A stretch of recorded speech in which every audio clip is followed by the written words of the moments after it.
Great TV time. We're going to go nuts with this week's secret ingredient, and don't pan this episode. It could be very useful in the future. Fire it up.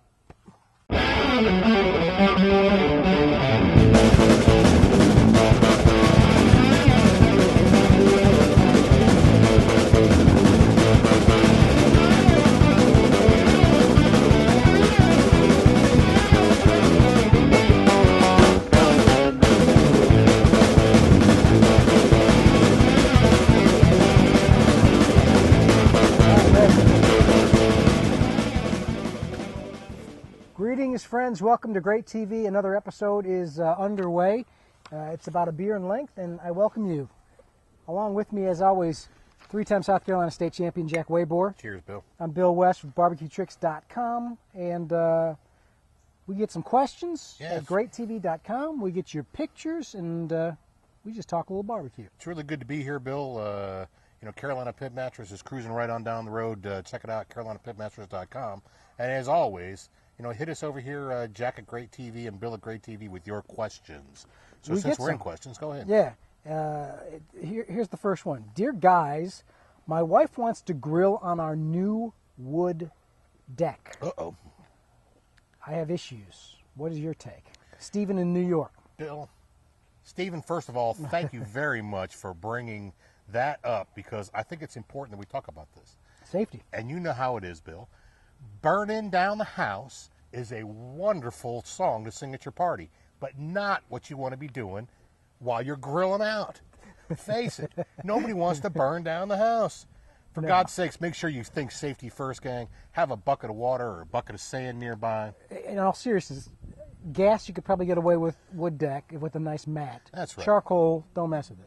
No, you don't. Especially natural lump. No matter what you're doing, if you're using a live fire, get it off your deck, get it out in the yard somewhere where you won't be taking a chance. Treated lumber, not treated lumber, whatever. Certainly, you don't want to be grilling with a live fire on a wooden deck. When you do, if you are grilling on your deck, even with a gas fire, get your grill away from the house. Certainly, I've seen vinyl siding all warped up from somebody who had maybe a little bit of chicken on the grill and they kind of flare up. Keep it away from the vinyl siding. Yeah, keep it away from the vinyl siding. Get 10 feet away. Make sure you have your safety stuff going on. A little bit of water around maybe somewhere. Baking soda if you're using a lot of greasy stuff. A bucket of sand, something like that. Be safe, for God's sake. Fire extinguisher? I never used to. Really, if you start competing, you got to have a fire extinguisher. Yeah, we have a fire extinguisher on anyway. It's just smart. Shoot, we got a lot of money wrapped up in this. We don't need to burn a trailer down or something. Now, I've done a couple of different competitions. When do they actually check for the fire extinguisher? I don't think they've checked ever, but I've had it. I have had them check. Depends on fire laws are usually county oriented, and they come out and they take a look at your fire extinguisher and make sure that you're safe and you're full. I guess it probably all depends on what the fire marshal's doing that weekend, whether he can spare a man to go out to the barbecue contest and check it out. And it's just a good idea to be safe, guys. I've seen accidents, I've seen fires on the road and doing what we're doing, and grills pop. If you're using a gas grill, rule number one is always lift the lid, make sure that's going on, so you don't gather up a whole lot of propane or anything inside the grill, and you just want to be safe. Think before you do anything when you're lighting the grill, where your grill is. Just be aware of what's happening. I used to have a full head of hair before lighting the lid. I think we did something one time though when we said eyebrows are a good thing to have on a hot and sweaty day. So let's do our great plates and see what some guys are doing right. This one comes from Scott. Look at this beef brisket. He says, just finishing it off. He says, if you look close at that picture, you can see the wisps of smoke coming off my smoke box. Let's look close, and there it is. He says he enjoys the show. Scott, thank you much. International viewer, by the way. Oh, awesome. From London, Ontario. Canada. Ontario. Well, we're good to have the Canadians with us. Yeah. Thanks a lot for watching the show. Here's another one. Alan Stuckey, firing it up again. We got some more from him, but did some jalapeno poppers on the smoker. Oh, man. Look at that. They look pretty good. He says they good. Turned out fabulous. My latest adventure into jalapeno poppers was shrimp, cream cheese, and grilled pineapple. Remember the grilled pineapple show, Bill? When we grilled the pineapples up? Well, I took that grilled pineapple and I chopped it up, added cream cheese and shrimp, threw it inside of a jalapeno popper, wrapped it up with bacon, threw it in the smoker, and we had them, I believe, 4th of July. But you had to leave early 4th of July and didn't get a chance to sample them. But they were mighty tasty, I got to say. How could that be bad? How could it be bad?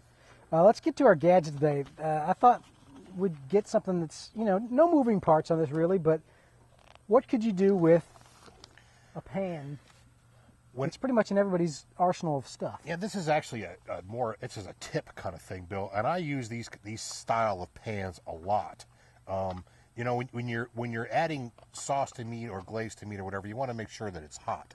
But when you get the big foil pans, the half pans or the full pans or whatever it is, it's just too much. So I buy these things called mini loaf pans, and I add sauce or honey or glaze or whatever I'm adding into a small pan like this or like this.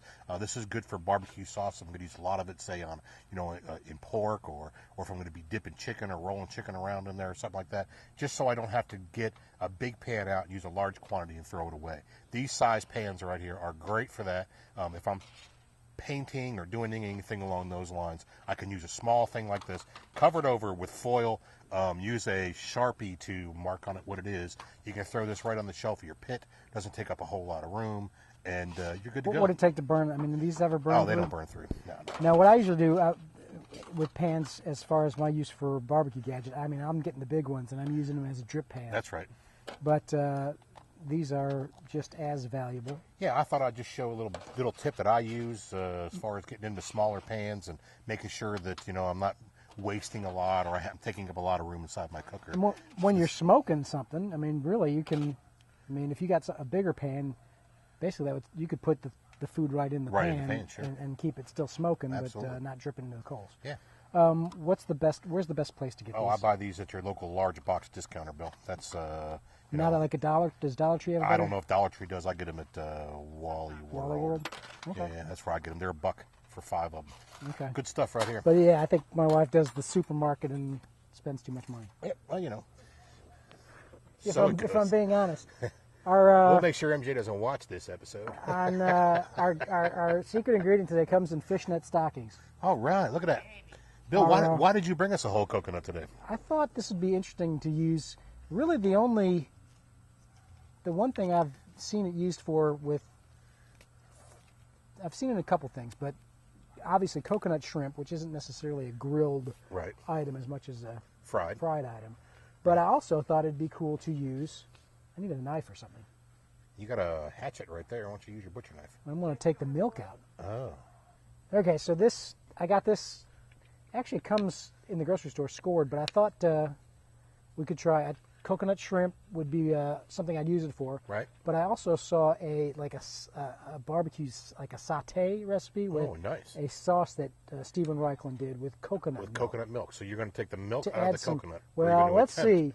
This said I've never done this before, so I have never done it before either, Bill. Let's. I think I'll grab my beer.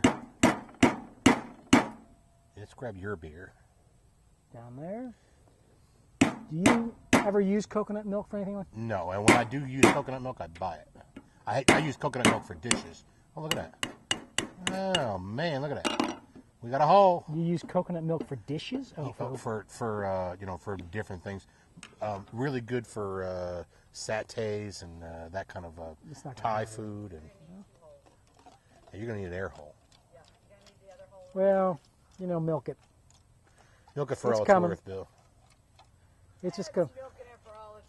Is it safe to drink? I would think so. There's nothing that says you can't. Probably tastes pretty good, too. A little bitter, I wouldn't doubt. Or is it sweet? Actually tastes what I would describe as salty. Really? You want to try? Sure. And not that great. I thought it would be sweet. Coconut milk right out the coconut. So that's that. And I'm going to make a mess here because this is scored. And obviously... It is salty. It is? I think it is. You got to whack that thing now. Now this is what we got. That's coconut, and that's the coconut. You've never grilled with this? I've never grilled with it. I'd imagine it's probably pretty good. Is it good? I feel like I'm on Survivor. It's all right. That's what you'd expect. Tastes like coconut.